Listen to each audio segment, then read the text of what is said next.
Assalamualaikum warahmatullahi wabarakatuh. Selamat jumpa lagi para pemirsa yang dirahmati Allah Subhanahu wa Ta'ala.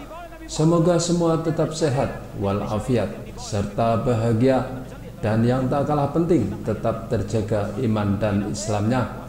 Para pemirsa yang budiman, saya kembali hadir untuk mengajak Anda menyimak sebuah kajian dari Buya Arasy Hasyim yang kali ini menjelaskan sebuah kisah Imam Ghazali yang sering kali kita dengar, bahwa Imam Ghazali adalah seorang imam besar ahli tasawuf yang telah menciptakan atau mengarang banyak kitab-kitab besar serta mengajarkannya, dan telah banyak dianut oleh umat Islam di seluruh belahan dunia.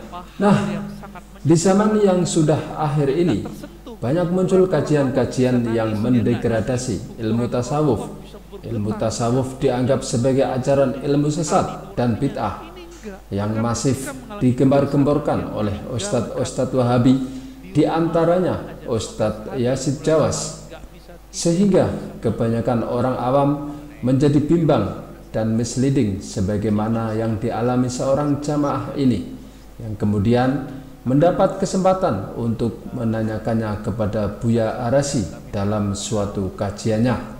Mari kita simak bersama kajian berikut ini.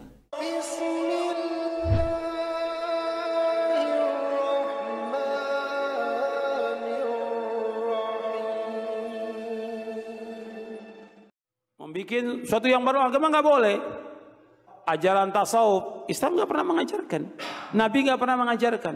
Tidak ada agama kecuali agama yang dibawa oleh Nabi Muhammad SAW. Tidak ada tarekat kecuali tarekat yang dibawa oleh Nabi Muhammad SAW. Tidak ada syariat kecuali syariat yang dibawa oleh Nabi Muhammad SAW. Anda bisa lihat dalam tafsir Ibnu Katsir tentang ayat ini. Al-yawma akmaltu lakum dinakum wa atmamtu alaikum ni'mati wa raditu lakum al-Islam dinan. Nggak boleh orang bikin sesuatu yang baru dalam agama ini, yang tujuan mereka untuk mencapai kepada Allah tidak bisa sampai kepada Allah. Semua firqah, semua golongan, semua yang baru yang dibuat oleh manusia tidak akan sampai kepada Allah kecuali dengan apa yang dilaksanakan Rasulullah SAW dan para sahabatnya, baru akan sampai kepada Allah Taala.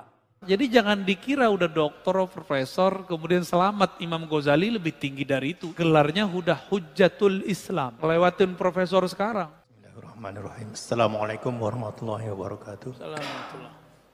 Pak Ustadz, terima kasih atas pencerahan mengenai tasawuf ini yang terus terang saya pribadi amat sangat awam, sehingga ilmu mengenai tasawuf ini yang masuk pada saya itu simpang siur, tidak hanya sepenggal-sepenggal begitu Pak Ustadz. Kami mohon pencerahan. Salah satu yang kami dengar itu adalah bahwasanya Imam Ghazali itu adalah ahli tasawuf. Buku-buku yang ditulis pada awal-awalnya adalah berisi sebagian besar atau adalah semuanya berisi mengenai tasawuf.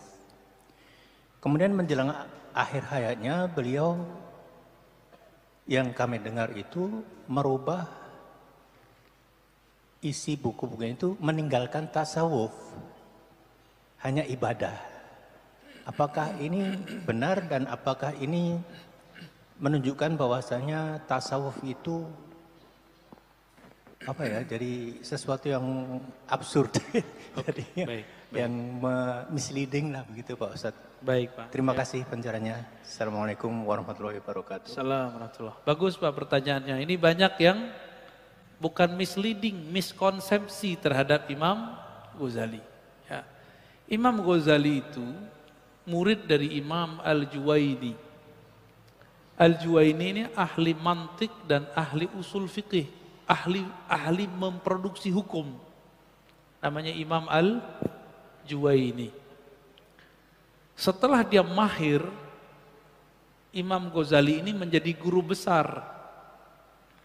Dipindah dari Isfahan, pindah ke kota Baghdad. Baghdad itu kayak Jakarta-nya Indonesia. Jadi bayangkan sekarang di Jakarta dia jadi guru besar, terkenal seantero negeri, buku-bukunya dibaca di semua distrik dan provinsi. Itu Imam Ghazali. Jadi periode pertama dia ahli usul fikih dan ahli kalam. ahli kalam. Karena Imam Al-Juwaini ahli kalam, ahli akidah. Dia suka debat.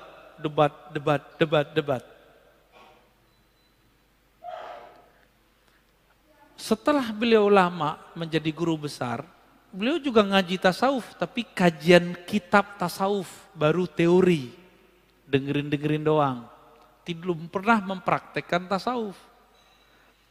Suatu saat beliau membahas beberapa hal yang sangat menyentuh kolbunya, tapi kolbunya nggak tersentuh. Ukuran orang awam bisa nangis, dia nggak nangis. Ukuran orang awam bisa bergetar, jantungnya itu, kolbunya itu, hati nuraninya, ini enggak. Maka dia mulai galau, guru besar. Jadi jangan dikira udah doktor, profesor, kemudian selamat. Imam Ghazali lebih tinggi dari itu, imam. Gelarnya udah Hujjatul Islam. Udah bisa buat produk hukum sendiri. Ngelewatin profesor sekarang. Udah berapa banyak profesor, itu jadi profesor baik di barat ataupun di timur karena membaca karya Imam Ghazali. Di atasnya profesor beliau itu. Maka ketika mengalami kegersangan, dia meninggalkan kampusnya, Nizamiyah. Di rumah aja. 15 hari, 15 malam, nggak bisa tidur, nggak bisa ngomong. Tertekan, dia mikir, saya udah seposisi begini kok kesepian. Jadi orang itu kalau pinter sendiri kesepian deh Pak. Jadi antum jangan jadi orang pinter-pinter sendiri. Harus punya teman, orang yang kajiannya sama kayak kita. Jangan merasa, ini bidang saya doang yang boleh bahas. Kesepian ntar. Saya doang yang pakar ini. Enggak bisa begitu. Di luar sana banyak orang-orang hebat. Imam Ghazali kesepian dia. Orang kalau ketemu dia cium tangan bolak-balik, tapi dirinya galau. Ketemulah seorang imam, ya. Sebelum ketemu, Nizamul Mulk, Perdana Menteri, udah kirim semua dokter paling canggih di istana, semuanya mengatakan kami tidak bisa ngobatin. Terakhir ada dokter ngerti ilmu psikologi. Apa kata si dokter? Wahai Nizamul Mulk, Perdana Menteri, ini orang, gurumu ini penyakitnya bukan penyakit fisik, tapi penyakitnya penyakit kejiwaan. Jiwanya sedang galau. Sekarang kita sebut psikiater ya. Diterapi nggak bisa juga. Obatnya dia harus ketemu guru yang menyembuhkan kolbunya. Akhirnya Imam Ghazali, dia dengar dokter gitu. Dia keluar. Berangkat dari Baghdad, pergi ke daerah Suriah. Dia carilah satu masjid yang kira-kira orang nggak kenal dia. Minta izin jadi merbot menara. Bukan merbot imam Pak, merbot menara, tinggal di menara. Makan ala kadarnya. Ada orang naruh di masjid apa makanan kurma, itu dia yang makan. Sampai kemudian dia kaget, di masjid itu orang ngaji kitab dia. Orang nggak tahu kalau itu si pengarangnya. Kalau sekarang kan bisa dicek di IG Pak, di Facebook, di YouTube. Oh ini siapa nih orang? Bisa dicari di Google. Dulu nggak bisa. Palanya agak botak dikit kan Imam Ghazali itu, pemikir. Ketemulah beliau dengan Imam Abu Ali Al-Farmadi, mengajarkan zikir, cara membersihkan kalbu dan mengenal Allah Subhanahu wa taala. Menjadilah dia berkhalwat 10 tahun dan setelah itu dia menjadi sufi dan menulis kitab Ihya Ulumuddin.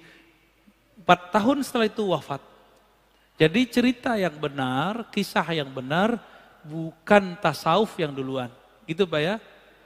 Di mana ketahuannya? Bapak cari buku Al-Munqiz Minadh Dhalal. Itu karya beliau curhat tentang pengalamannya. Munqiz Minadh Dhalal beliau cerita tentang 4 fase terakhir jadi tasawuf. Bagi beliau, tasawuf itulah ilmu tertinggi. Demikian kajian kita, semoga bermanfaat. Wassallallahu ala nabiyyina Muhammad subhanakallahumma wa bihamdika asyhadu an la ilaha illa anta astaghfiruka wa atubu ilaik. Assalamualaikum warahmatullahi wabarakatuh. Ada permintaan doa dan Al-Fatihah. baru meninggal ya, barusan. Pak Erik bin Suaib. Semoga beliau diridhoi oleh Allah, diampuni oleh Allah. Ila ruhi Nabina Muhammad SAW wa ila akhina Erik bin Suaib. Lahumul Fatihah. A'udzubillahi minasy syaitonir rajim. Bismillahirrahmanirrahim. Alhamdulillahirabbil arrahmanirrahim maliki yaumiddin. Demikian persembahan kajian dari kami kali ini. Semoga bermanfaat buat kita semua. Mohon maaf bila ada salah dari kami. Wabillahi taufik wal hidayah. Wassalamualaikum warahmatullahi wabarakatuh.